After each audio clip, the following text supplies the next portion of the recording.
오늘은 세부적인 경제 지표를 먼저 보고요. 마지막에 경제의 큰 흐름과 우리의 전략 시나리오에 대해서 변화를 줄 만한 부분이 있는지 확인해보는 이런 순서로 진행을 해보도록 하겠습니다. 전일에 미국의 2022년 1분기 GDP 사전 추정치가 발표가 됐어요.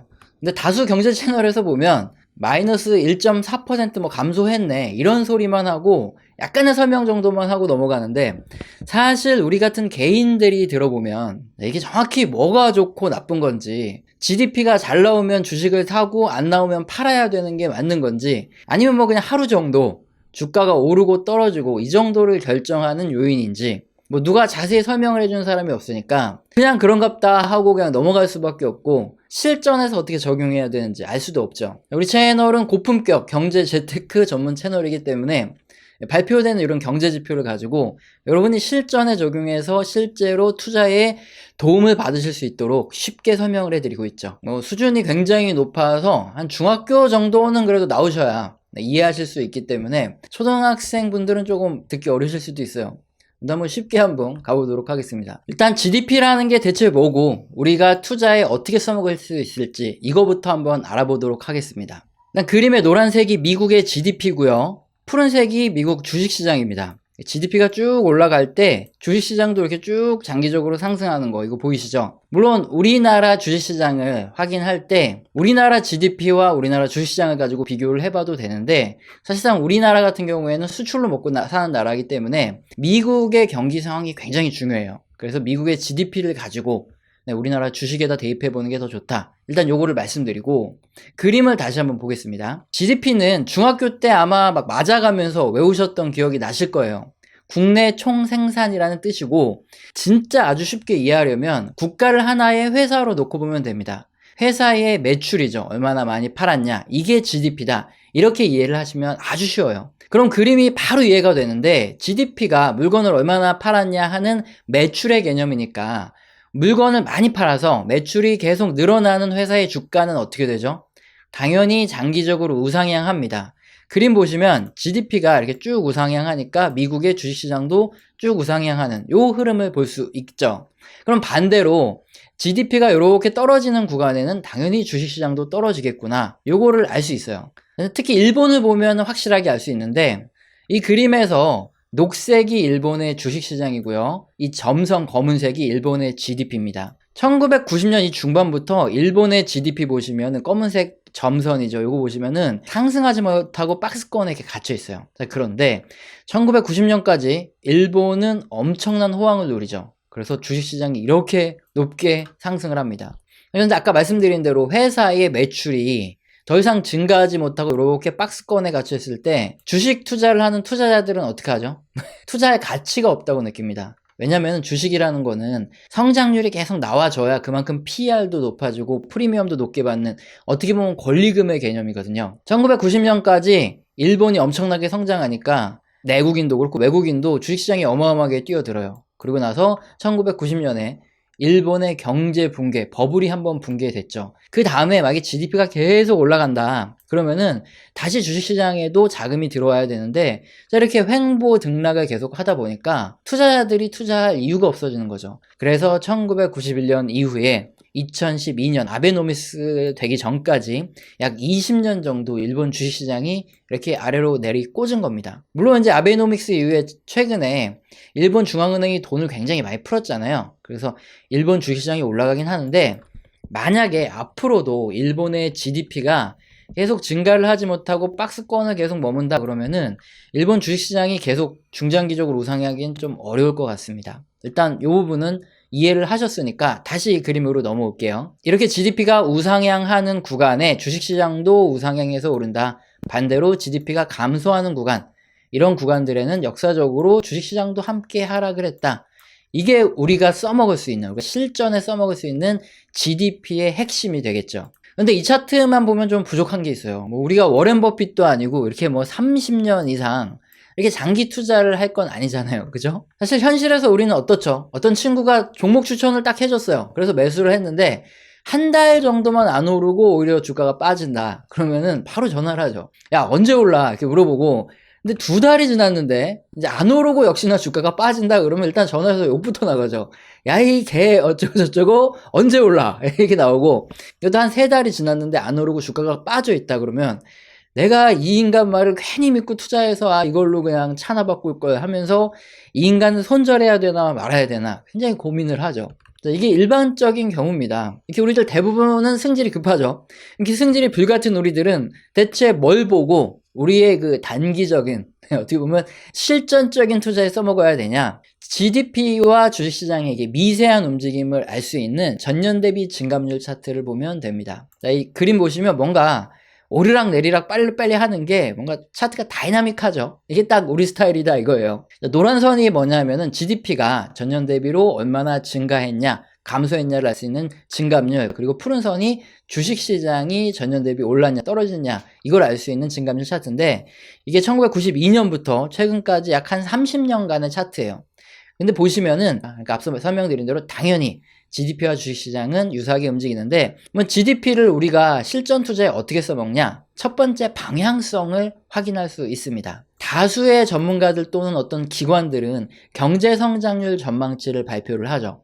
이게 GDP가 전년 대비 몇 % 정도 오를 거다, 뭐 떨어질 거다, 이걸 예상해 주는 게 바로 경제성장 전망률이에요. 그래서 IMF부터 각국 주요 기관들이 경제성장률을 발표해 주면, 이렇게 예상을 해 주면은 글로벌 투자자들 엄청나게 관심을 갖죠. 그림을 좀 자세히 보면 지난 4월 20일이죠. 우리 함께 살펴본 IMF의 경제성장 전망 자료입니다. 특히 선진국 같은 경우에는 2021년 작년에 한 5.2% 정도 성장을 했고, 2022년 올해는 3.3% 정도, 그리고 2023년에는 2.4%, 올해보다 더 적게 성장한다, 이렇게 전망을 하고 있어요. 그럼 앞서서 우리가 이 GDP 증가율과 주식시장의 관계를 알아봤기 때문에 이 그림만 봐도 딱 답이 나오죠. 작년에는 이제 선진국의 주식시장이 굉장히 높게 올랐겠지만 올해는 작년만큼 오르는 걸 기대하면 안 된다. 그리고 내년에는 올해보다 더 주식시장이 좀 낮게 올라갈 것 같다. 이걸 알 수 있다는 거죠. 근데 만약에 이 성장률이 거의 마이너스급으로 이렇게 들어간다,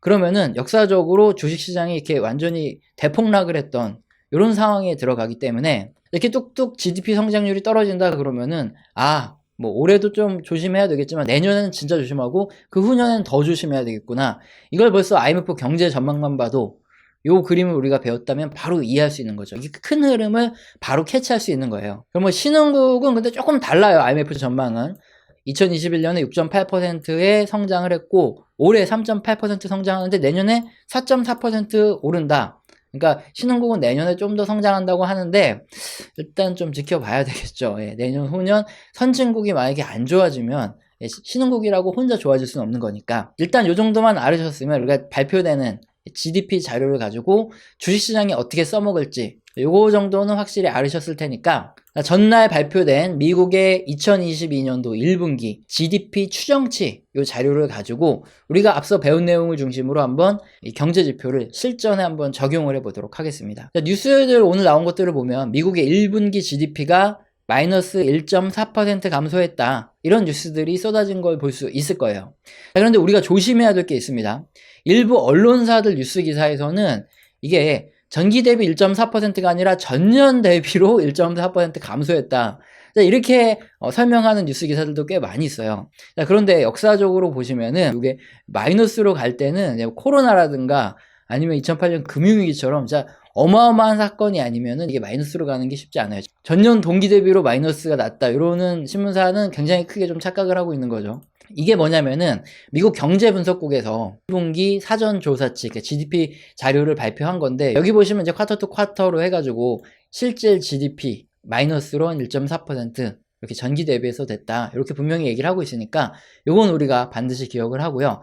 미국은 GDP를 이렇게 분기에서 발표되면은 그걸 연율로 환산을 해요. 곱하기 4를 하면 됩니다. 그렇게 계산을 했는데 요거로 비교를 해봤더니 정분기 대비 1.4% 역성장했다고 지금 난리가 난 거예요. 그런데 왜 이게 떨어지면은 역성장했다고 난리가 나냐? 첫 번째 이유는 뭐냐면 GDP가 보시면 장기적으로 웬만해서 이렇게 감소하는 경우는 딱히 없어요. 그리고 이 그림에서도 보면 이제 대부분의 구간에 전분기 대비로 상승을 하는데 2번 이상 역성장하면 이게 경기 둔화가 갈 수 있기 때문에 혹시라도 이제 성장 둔화로 가는 거 아닌가, 정점 찍고 이제 주식시장이 빠지지 않을까 이런 우려를 한다는 거죠. 그런데 또 반면 보시면은 한 분기 정도 뭐 전기 대비해서 성장이 둔화되었다고 크게 우려할 필요는 없다, 뭐 이런 의견도 많아요. 왜냐?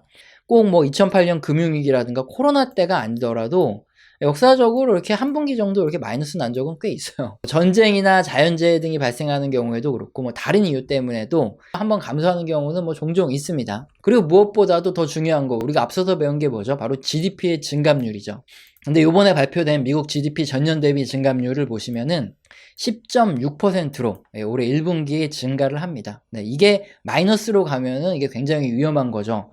아직까지 수치만으로 봤을 때는 10.6 정도? 뭐 그렇다면 크게 우려할 건 아닌 것 같고, 그리고 실질 GDP죠. 이게 뭐냐면 물가 상승률을 쏙 뺀 요 GDP 증가율도 3.5% 증가를 했습니다. 그래서 뭐 앞으로는 어떻게 될지 모르니까 지켜는 봐야 되겠지만 지금 당장 뭐가 터진다 이렇게 보기는 좀 어렵죠. 이런 여러 가지 이유들 때문에 GDP 사전조사치에서 마이너스 1.4% 전기 대비 둔화된 것으로 GDP가 발표가 됐음에도 불구하고 아직 상황을 좀 지켜봐야 된다. 그리고 2분기에는 이제 플러스로 전환을 할 거다. 뭐 이런 여러 가지 의견이 많은 이유고, 당장에 이제 전날 주식시장이 폭락을 하지 않은 이유, 오히려 증시가 올라간 이유 중에 하나겠죠. 그럼 미국 GDP 조사 자료 세부 항목을 보면서 어떤 부분이 좋고 어떤 부분이 나쁘고 이런 것들을 한번 같이 알아보도록 할게요. 첫 번째, 전분기 대비 미국의 GDP는 1.4% 감소한 건 맞지만 개인 소비 지출이죠. 이거는 전분기에 2.5% 증가했는데 2.7% 더 증가를 합니다.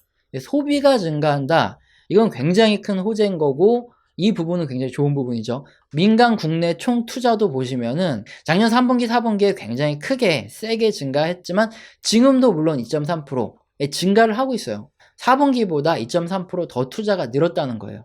개인 소비와 개인 투자 모두 1분기에 증가를 했다는 거죠. 그럼 다음으로 미국 GDP를 떨어뜨렸던 게 뭔가 한번 살펴보면은, 수출은 좀 감소를 했어요. 전분기 대비. 그리고 수입이 오히려 늘어났죠. 근데 사실 이 부분은 환율의 영향이 크죠. 달러 인덱스를 보시면은 2022년 1분기 보시면 이렇게 급등을 하니까 미국인들의 입장에서는 어떻습니까? 이제 수입 물가는 굉장히 낮죠. 달러가 강하니까. 반면에 수출 제품들의 경우에는 가격 경쟁력이 떨어질 수밖에 없어요. 그래서 당연히 수입은 늘어나고 수출은 감소할 수밖에 없는 이런 상황이에요. 이래서 GDP를 떨궈 먹은 거죠. 그리고 다음으로 크게 감소한 부분이 정부의 소비 지출 투자인데요. 이게 굉장히 크게 감소를 하고 있죠. 근데 이것도 사실 마찬가지인 게, 너무나 당연하겠지만 지금은 미국 정부와 연준이 긴축에 들어가고 있죠. 그렇기 때문에 당연히 투자와 소비 지출이 줄어들 수밖에 없어요. 그러니까 종합적으로 봤을 때 인플레이션과 금리 인상 과정에서 투자자들이 가장 중요하게 생각하는 게 뭐죠? 이 민간의 소비와 투자예요.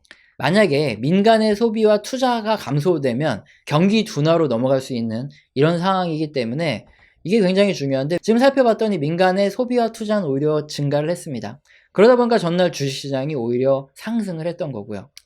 그럼에도 불구하고 우리가 알아둬야 될 거, GDP 증가율이 보시면 점점 낮아지고 있다. 이 부분이에요. 코로나 당시에도 그렇고 GDP 증가율이 낮아지는 국면에 문제가 빵 터졌고요.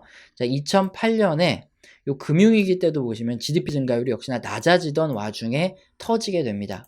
그러나 이 정도 수치를 가지고 당장에 경기 둔화나 주식 폭락이 임박했다 이렇게 보기는 좀 어렵죠. 이 부분은 계속 모니터링 하면 될 부분이고, 그래서 우리의 경제의 큰 흐름과 이 전망 부분 또한 변화된 것은 없습니다. 역시나 우리의 대응 부분에 대해서도 기존의 시나리오대로 금리 인상에 맞춰서 단계적으로 주식 비중을 줄여나가고 그렇게 하면 되겠고요. 개인 소비, 이게 인플레이션이 너무 심해서, 즉 물가가 비싸서 감소하기 시작하면은 그때는 굉장히 어렵죠. 이 부분을 좀 열심히 봐야 되겠고요. 다만 지금은 경기 확장의 후반부다 계속 설명을 드리고 있죠. 과거 역사적으로도 금리 인상과 물가 상승에도 불구하고 주식시장이 동반해서 크게 올랐던 역사가 반복되어 왔어요. 따라서 지금 구간에서 기준금리가 앞으로 올라가고 물가도 올라가는 이런 구간에 주식시장도 함께 상승할 확률이 있습니다. 그래서 우리는 상승에 소외되지 않기 위해서 섣불리 현금화를 해서 대응하는 게 아니죠. 금리가 인상될 때마다 단계적으로 주식 비중을 줄여서 리스크에 대응을 해나가고 상승도 함께 즐길 수 있도록 이렇게 발을 걸치고 있는 거예요. 이 전략이 크게 변하지 않았고, GDP에서 소비 부분, 그리고 GDP가 계속 감소하는 이런 상황이 앞으로 펼쳐질 수 있어서 이 부분을 열심히 보고 모니터링하고 설명드리도록 하겠습니다. 자, 우리 채널에서는 후원해주신 분들께 감사합니다라고 이렇게 말로 때우지 않죠. 그래서 한 달 교육 프로젝트를 진행 중이고 제가 매주 업데이트해서 보내드리고 있는데 영상 설명란 읽어보시고 해당되시는 경우에 꼭 메일 주셔서 한 달 교육 받아보시기 바랍니다. 오늘 영상 더 마음에 드셨다면 구독과 좋아요는 꼭 눌러주시고 지속적인 시청 부탁드립니다. 감사합니다.